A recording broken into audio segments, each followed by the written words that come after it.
First session, Professor Gananath Obeyesekere, as many of you probably know, is Professor Emeritus from the University of Princeton in the United States, where he taught until 2000. He retired then, and he has continued to work and is very prolific in his writing. His most recent book is entitled The Awakened Ones, and I think he has drawn from that and perhaps some other work in his address to us today. He has also taught at Harvard University and at New York and Columbia universities as well. We are very privileged and honored to have him here amongst us this morning. Thank you, Professor Obeyesekere.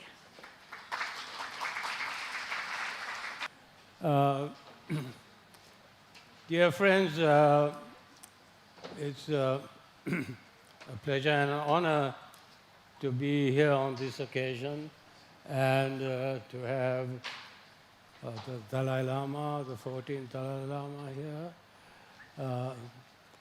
and also the Vice Chancellor of the University and my good friend. Okay.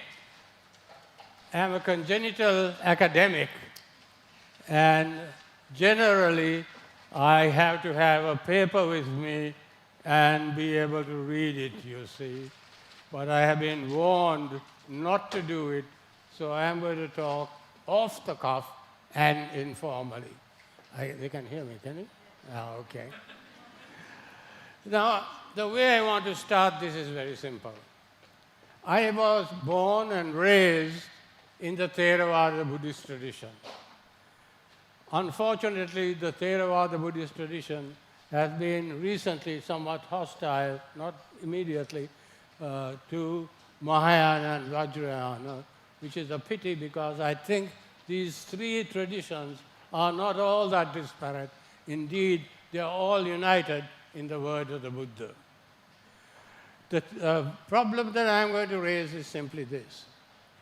I was nurtured and brought up in a Buddhist tradition, an intellectual tradition, where we were taught Buddhism in highly abstract terms.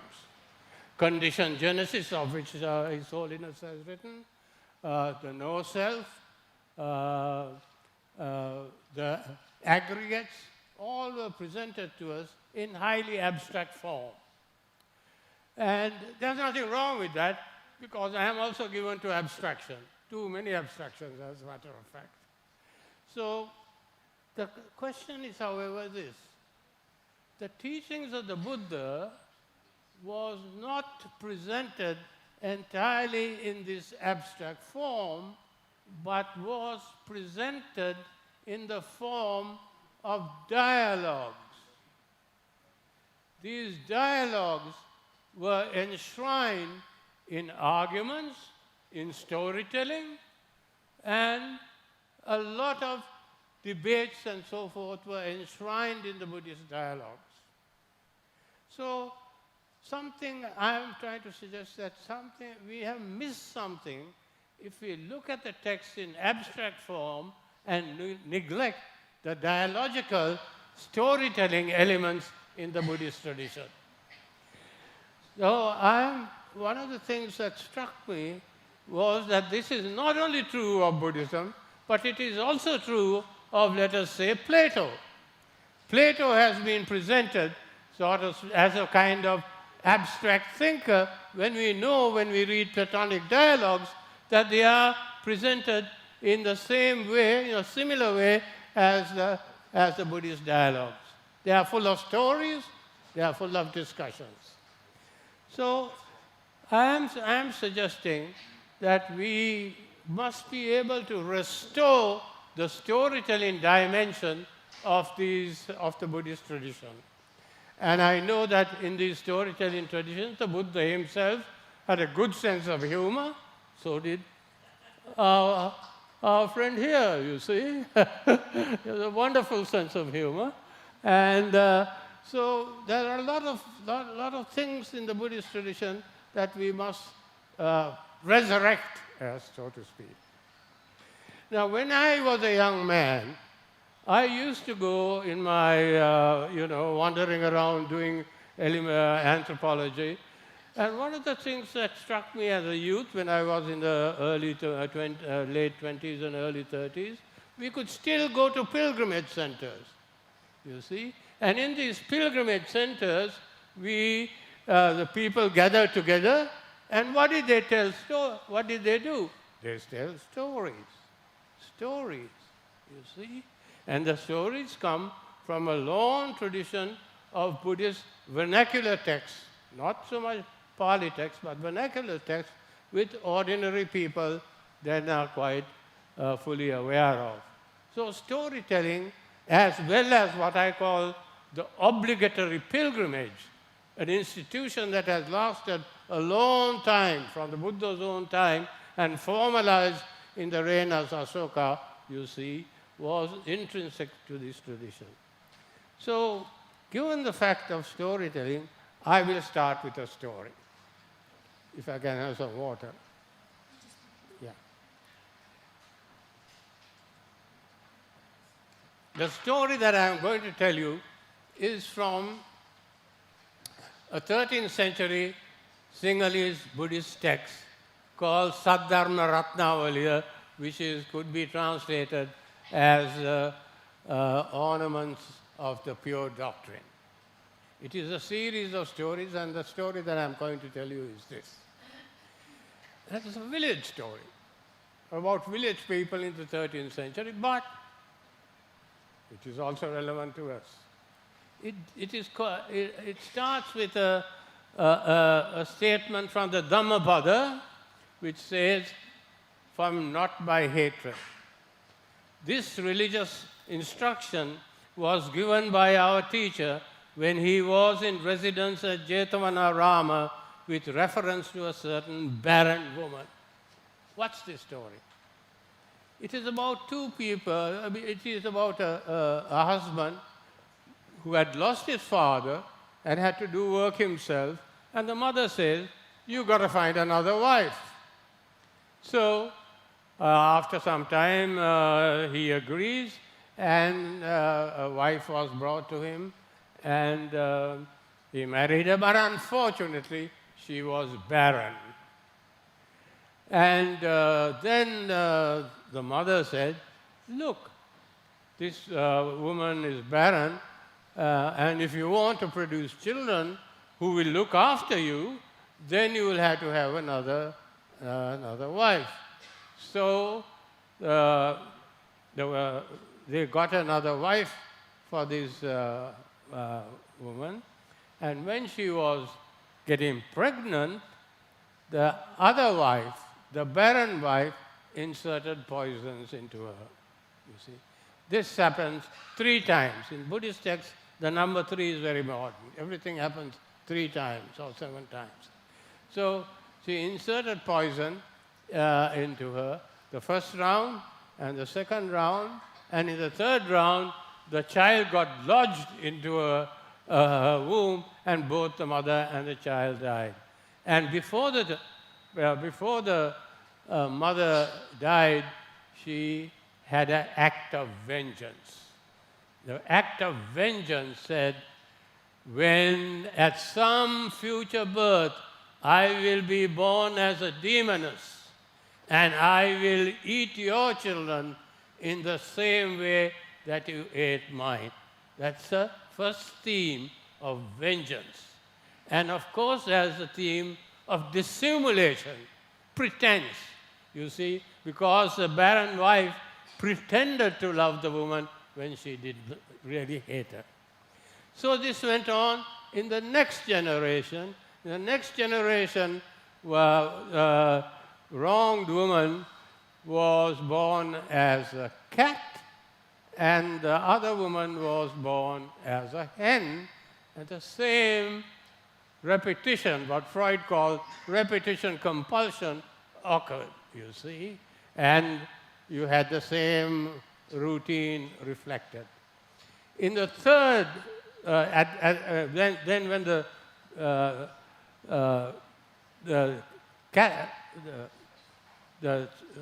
hen was eaten by the cat, that the hen made a vow that I'll also do the same thing with you. And in the next birth, one was born as a tigress and the other was born as a deer, and you had the same repetition. And in the final birth, or as a result of good karma, one of the women had, was born in Sravasti, you see, in a wealthy family, whereas the other woman was born as a demoness. And what happened was this. The demoness consumed the first child and the second child, and when the third child was born, the mother decided, I will go and stay with my parents because I have all the support with my parents. And so she gave birth to the child, you see, because the child had good karma. Birth to the child, and she was coming with the child, and then she saw the demoness, you see. So she ran into the Jetavanarama monastery where the Buddha was and laid the child at the foot of the Buddha. The demoness could not enter because she was afraid, but Ananda, the Buddha's disciple, Buddha said, send the demons into my monastery. And then the Buddha gave a sermon on dissimulation, on revenge, and then, in a very interesting passage, reference, the Buddha told the wronged woman, give the child to the demoness to hold. She was afraid. I can't do that. No. Do you know that I have quelled Angulimala, the brigand who cut human fingers? I have tamed him, and he is now an arahat. Why are you afraid? Give the child to the demoness. So the woman reluctantly gave the child to the demoness, and what happened? The demoness started crying, you see. What is happening is deep, repressed emotions re-entered into the picture. And we know, of course, if we work out the plus and the minus of the text, that the demoness was really the original good woman. You see, the original good woman. So, what is happening here? We know from clinical evidence in psychoanalysis, for example, that when someone is attached to a symptom, to a symptom, when you get rid of the symptom, you cry sometimes because the symptom has all sorts of secondary compensations. So let us now review this text again. What you have here is, when you look at the text, you are not sure who is the original person, who is the good one, who is the bad one. So what you have in this text is a blurring of the distinctions that we have in our normal lives. We have good versus bad, good versus evil, malevolence versus good, you see. And these binary distinctions that we make in everyday life is sort of evened out in the Buddhist text. And I think this is not at all unusual. Many of the Buddhist texts does that. So what you really then have is, you question what a major figure like Claude Lévi-Strauss, who rather was very much interested in the reification of these binary oppositions, whereas the Buddhist text blurs them. We are not sure which is right, which is wrong, and indeed, we are all capable of right and wrong, good and bad. That's the point of the tale. Now let's continue this whole tale, if I can recover my text, which is very unlikely.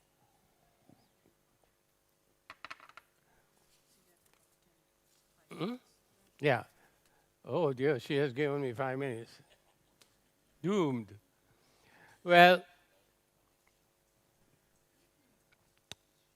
Then what I'm going to just sum it up, you see, sum it up.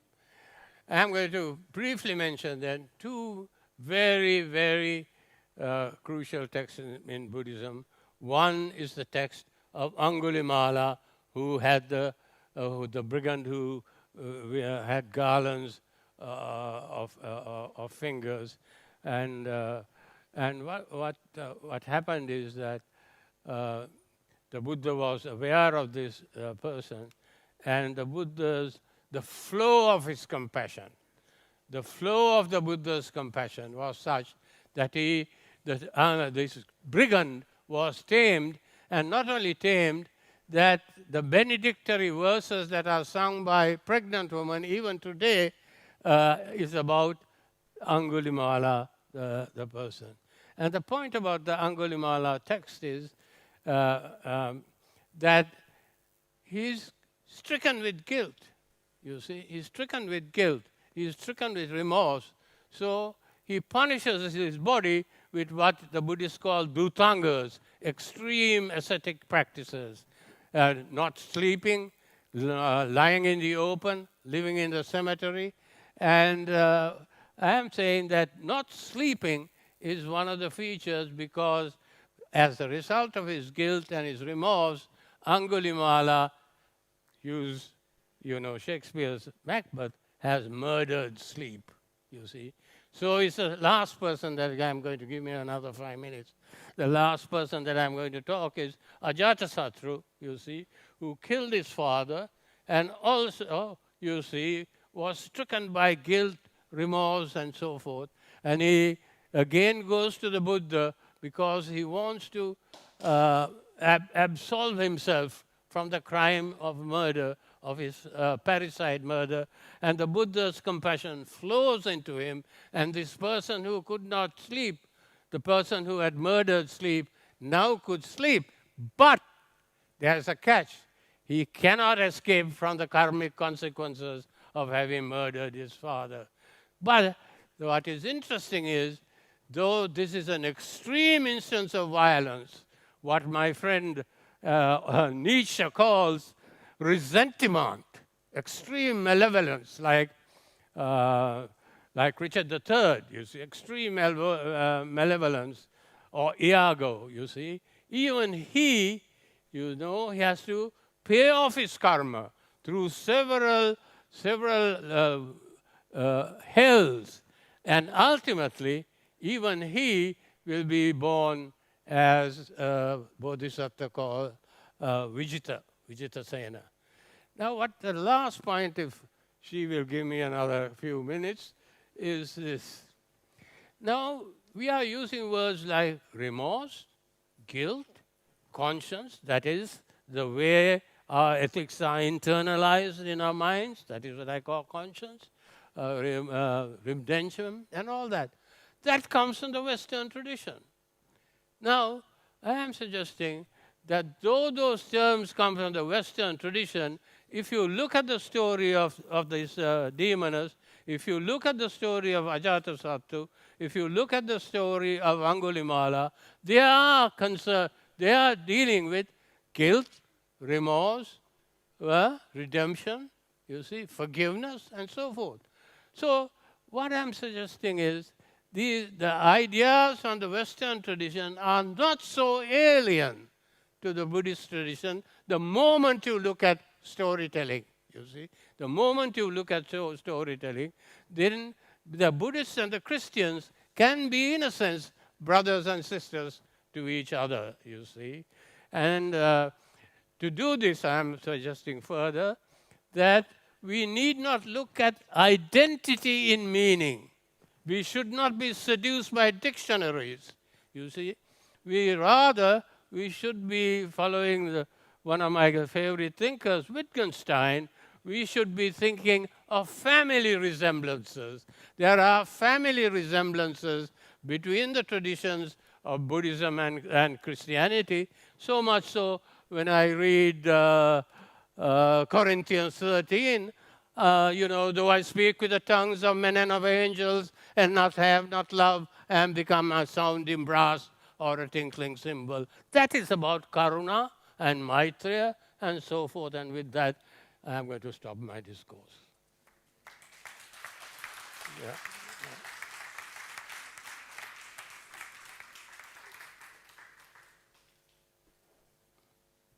We just heard Professor Obeyesekere on his presentation about the significance of storytelling and how that was connected to certain philosophical and ethical ideals that were present in the everyday life of Buddhists, and how at present there is a need to restore this form of communication, which is no longer there because of the upsurge and interest in other ways of presenting Buddhism. And Professor Obeyesekere mentioned how it has become increasingly abstract, and abstraction is not easily communicable. So if there are any questions from the audience, we have a few minutes for any questions that anybody would like to raise. Yes. Yes. You will need to come. Is there a hand mic? Can you give it to me? Yeah, somebody will have to go and give it to me. Hello. Hello. Give it to me.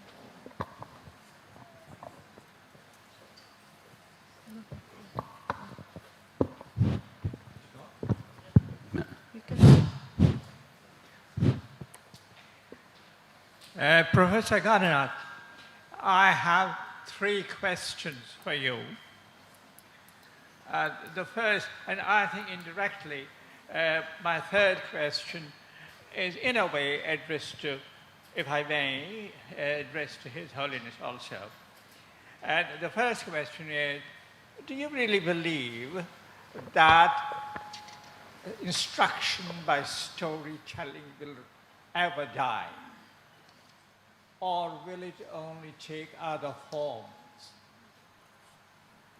There was a suggestion in your presentation that this was dying out in Sri Lanka. Now, I may briefly say that my children knew more about the myths and legends of the Hindu tradition than I did, because by my time, storytellers were dying out. But by the time of the children, it may sound comic to say so, but comics were taking over. And they were much better informed about the myths and legends as children than I was, because storytelling had been taken over into visual representation. And I don't have to tell you, we have so many other people who have explained that when, with the rise of science, the hold of mythology was getting weakened. It was then in Europe that the writing of novels emerged to take over the narrative function from the myth, and Western classical music emerged to take over the function of overcoming time, which must be a question which would interest His Holiness. My second question, very briefly, is... Excuse me, can I answer the first one? One question? He wants to answer, but he needs to also brief. He wants to answer first. Because, look, when you come to the second, I would have forgotten the first. You see? You're quite right. Now, unfortunately, my presentation here had to be severely elided. I totally agree that the storytelling tradition has died out, and one of my favorite thinkers, Walter Benjamin, has a thing called the storyteller, when he pointed out exactly what Loki here is trying to do, trying to tell us. Now, one of the questions that were asked by me, by a student was, can we believe these stories that are coming out? The Buddha was born as a crow, a monkey, a dog. Can we believe that?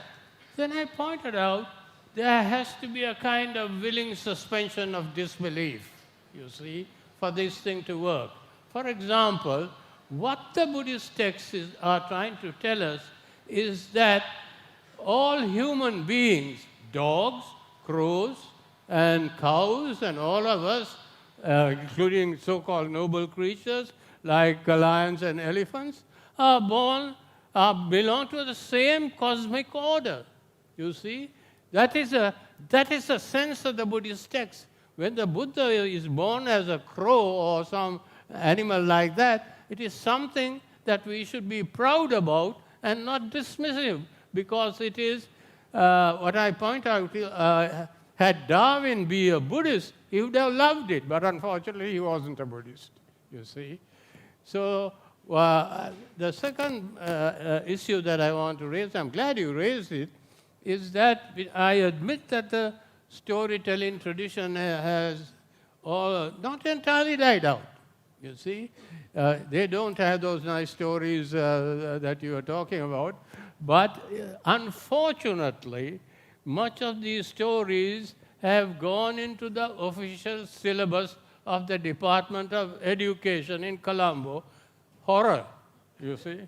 That's a horror because those fellows, the way they pick the stories and the way there's no elucidation of the stories. So what I suggest is that these stories should be looked at for their symbolic truth. Like the story of the goddess, the demoness Kali, we should look at it as a symbolic truth, as a discourse on the inability to make categorical distinctions between right, wrong, good or bad, evil empire and the good empire. Those are meaningless. That's what the text tells us. So we have to reconstruct, not deconstruct, reconstruct these texts in a way that makes it intelligible to other people. I'm suggesting we should take a tip from Rudolf Bultmann, the Protestant theologian who used the term demythologization. We should demythologize these texts to produce their rich symbolic content. That's what I have. First question.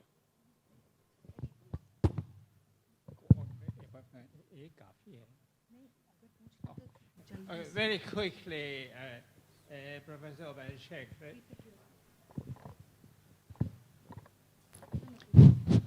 Very briefly, my second question would be, I had a feeling this morning that the mind-heart dichotomy was being somewhat overstressed. That, take leave of the mind, which can be a source of confusion, and find your redemption in the heart. And this mind-heart dichotomy, you were talking about dualities in your own presentation, good and bad. Now, is there an essential reason why this cannot be overcome by rational thought? Loki, can you, I missed that, so something's wrong. Can you tell me what I... The mind-heart difference or the duality, which is the heart is being emphasized over the mind. Do you think rational thought can overcome this difference between the mind and the heart? Well, that's a tough question. I think Our Holiness here will be able to better answer it than me. But since you asked the question, I'll respond to it. Why should the mind and the heart be separate? You see, they are integral to the whole thing. And the heart without a mind, or a mind without a heart, is, so to speak, empty. So, in that sense, what I'm saying is that I am, of course, as you well know in my recent book, I am a strong critic of rationality, you see. That is not reason in the Buddhist sense, but I am a strong critique of Cartesian rationality, which posits, I think I am, you see. I think, so in that sense, as you know, as you well know, my writing on the visionary experience is a critique of that form of rationality, because there are modes of thinking which bypass the Cartesian cogito, you see. And Buddhism is full of such ideas, and so is forms of Christianity, you see. Christian mysticism is also very close to it. So in my current writing, what I'm trying to do is to, following my idea that these two traditions, in spite of deep epistemological differences, have unifying qualities about them. So in my book, I talk, in The Awakened Ones, my most recent book, what I'm trying to say is that I try to show the kind of thinking that you get in Buddhist texts are also found in people like William Blake, you see, Carl Jung. Freud, you are not, unfortunately, not all that much of a Buddhist in his theoretical statements, but Freud had a beautiful statement where he says human beings are caught in a double dilemma, one with eros and the other with thanatos. Thanatos is what Buddhists call impermanence. Impermanence, thanatos. And the point that Freud tries to make is we can't live on the basis of eros, because as thanatos is always with us, death, dying, impermanence is part of our species being, you see. I don't know whether that answers your question, but I hope